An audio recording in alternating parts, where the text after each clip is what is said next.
Hello to everyone and welcome to another Hypnotherapy Training International live video here with Dr. John Butler and myself, Idan. And today's topic, it's a hot topic, John. It is a daddy issue topic. Can you introduce us to what daddy issue is and how hypnotherapy may help someone and how doing a course on hypnosis may help as well?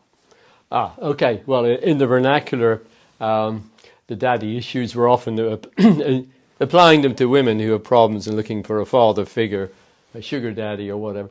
But Or father daddy, issue, in modern age, they often call it a daddy kink. yes, of course. Now, but affects men and women, of course, from our childhood. They're very influential fathers and mothers. They're all we have. So let's quickly go through it in the time we have. Excuse me. The main things that we see as therapists, because as therapists, we have to deal with what's in front of us. We avoid our social theories. People have their favorite political theories about parenting and fathers and mothers' roles in society and all of that. Right there and then, we have to help people move on often from father issues. And we need to look at what is the role of the father anyway. But father issues, just to summarize, Fritz Perls famously said, nobody ever had the right parents. In other words, we can always blame our parents. They weren't this, they weren't that, they did this, they shouldn't have done that. And he also said, put your parents in the trash can.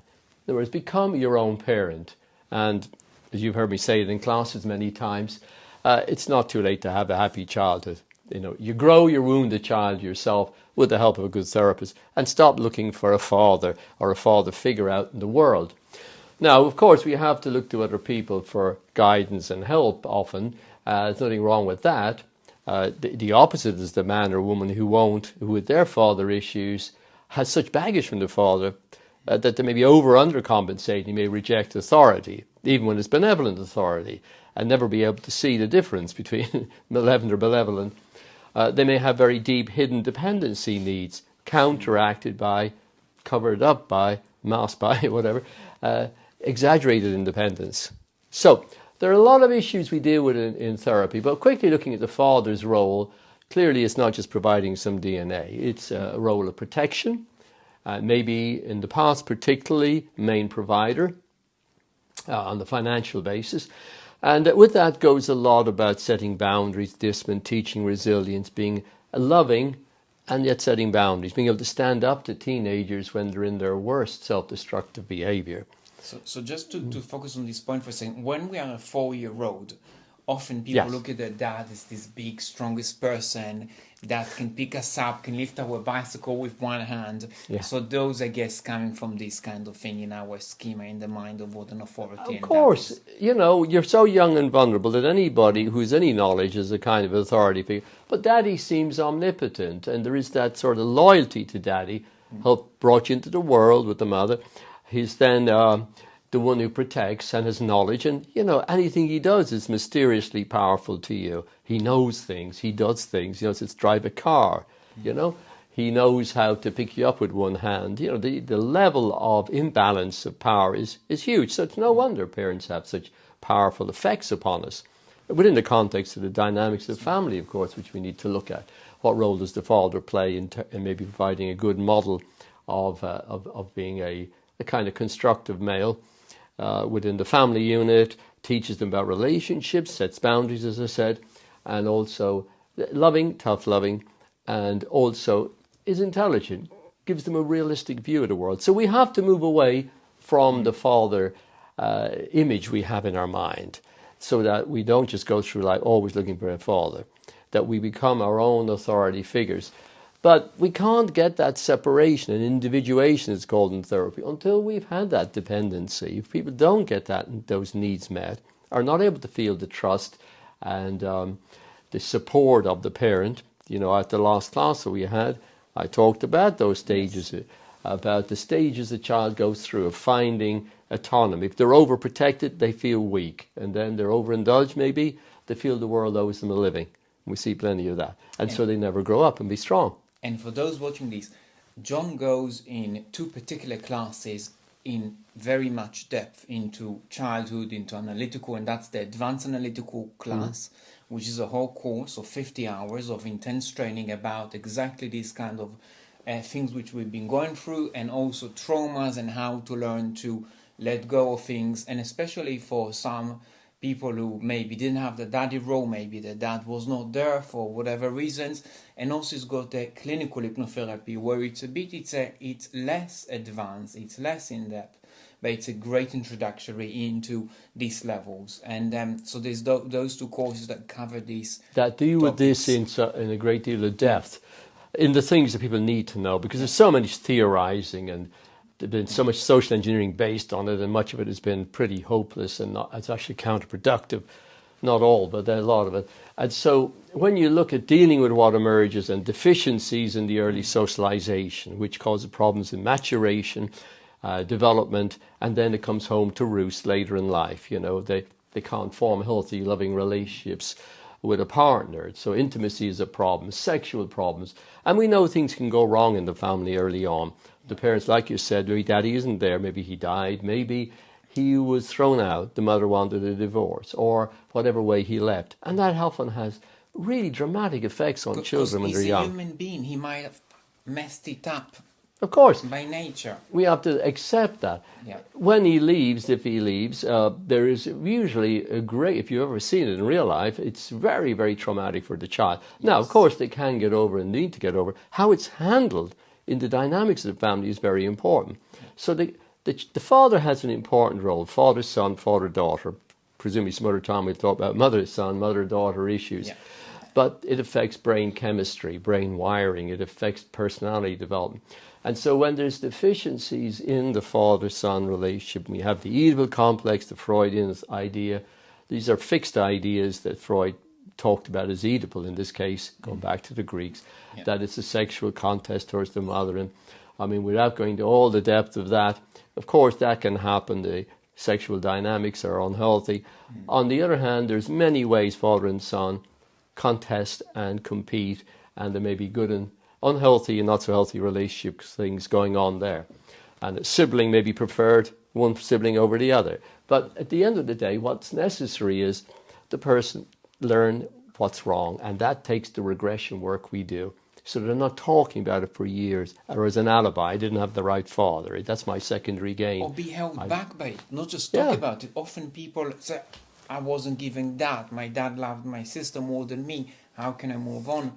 Yeah. And it's so sad to see, and it's sad because it is really, from the classes I've seen with you and the therapies I've seen with you, it's able to help people to move forward and to reach a fulfilling life. Of course, you've seen how powerful, how moving it can be. People in the audience are in tears, and it relates to their things. They're angry with the father, and they love him, and they hate him, and because they're having to move away from this idealized version we have in society. It's an archetypal thing. We have God the Mother, God the Father, and we have this thing of the authority figures, which we all need to some extent, particularly when we're young. But then we must move into that role for ourselves. So that takes separation, begins in your teens. Some never move out of their infantile rebellion or teenage rebellion mode. And, that's so unhealthy and for their relationships. So there's a lot of work we do in bringing closure with forgiveness. We have to teach people how that's such an important, strong, intelligent thing to be able to do for yourself. How to see the father more realistically begins in your early teens, ideally, or even earlier sometimes. That he has, by necessity, feet of clay. He's not the God. Yes. He can't stand in for a God figure. He has to be seen as a human being, strengths and weaknesses, not demonized, which some go on with all the time these days, or idolized either. That's giving power in the wrong way in both cases. He is human, and he can't get it right. He can't be a perfect parent in that sense. So we must grow the wounded child feelings in ourselves, and that's what the therapy points us towards, by revealing where the flaws, the gaps were, some of which they know and feel, but they don't understand the depth of it. It has to be uncovered emotionally, at a deeper, even intuitive level, at a healthy intellectual level. Of course, we bring integration. We start to bring the father issues together in this process of maturity that begins in the therapy. It allows them to go out in a very different life.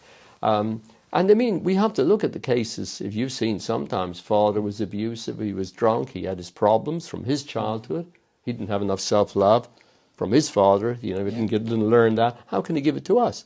Now we have it and we pass it down to generations, maybe while complaining about the father and then turning into the father because he was the model.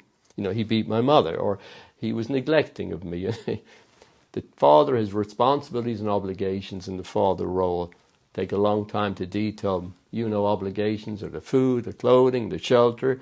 Not always easy to do all of that, but they're basic survival and more than survival, hopefully. But then there's the responsibilities for the child to feel loved unconditionally, to be protected, to be guided, to be corrected, not under-parent and then feeling guilty and indulging them. We see plenty of that too. You take your parenting role seriously once you've committed to it by bringing them into the world.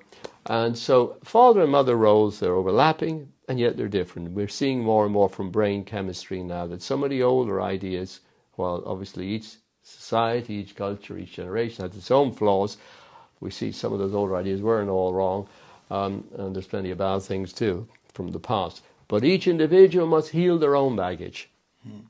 And so the father, in all of its aspects, from what it does with, we're talking about the father's role emotionally, hormonally, neurologically, the father's role then in guiding and teaching the adult, what becomes the adult, but the child about their strengths, their limitations, how to help them grow. None of us got that perfectly from our fathers. How could they? They didn't have it for themselves.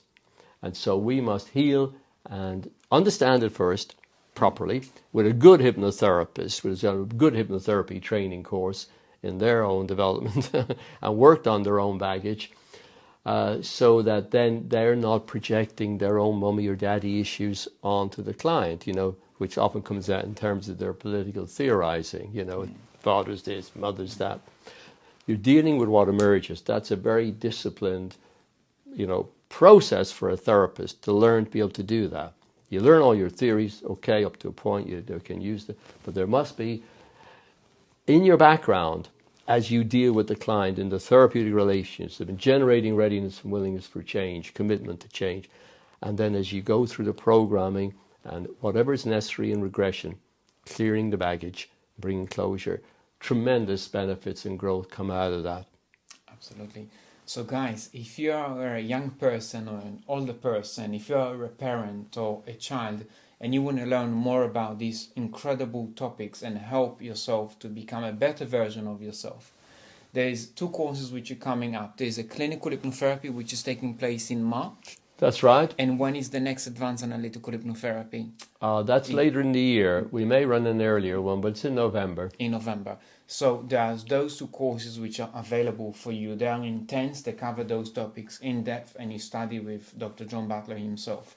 You can check hypnotherapytraininginternational.com for the courses. John, before you leave us, 2 or 3 pioneers which taught you a lot. I know you read thousands of books and you dedicated your life so far, and we're talking over 40 years of dedication and study. 2 or 3 people which are special and contributed a lot to this field, pioneers that comes to your mind. Well, so many, of course, contribute to it, but we trace our history and legacy through the 19th century of classical hypnosis primarily, which then in the 20th century, born in 1900, was Dave Ellman, who was a hugely influential figure in our field, who was very knowledgeable and wise, trained many doctors. He took in knowledge from psychiatry, psychotherapy and all the rest, but he was primarily wanted a short-term effective hypnoanalysis, analytical hypnotherapy, I call him, overlapping with Gil Boyne, who took it to, he was the most influential practitioner really outside of the intellectually based therapy, the kind of intellectual approach to hypnosis, which often was in the academic field. There were, of course, some very good academic hypnotherapists, but Gil Boyne stands out as a great, great pioneer who trained with many of the great people as well in psychotherapy, hypnotherapy. So those 2 are our biggest influences, and here we are continuing their work now into the 21st century. And on that point, I will add, those 2 were not psychiatrists or clinical psychologists. There were people that dedicated their life to study hypnotherapy, just as you watching, and speaking for myself as well, can. If we choose to study this beautiful profession that is open to all, we can make a real change like them 2 and John does himself. So thank you so much for watching. If you have any question for us, you'd like to learn more about, if you'd like to chat with any of us, please get in touch. I'm wishing you all the best and have a great day. Thank you very much.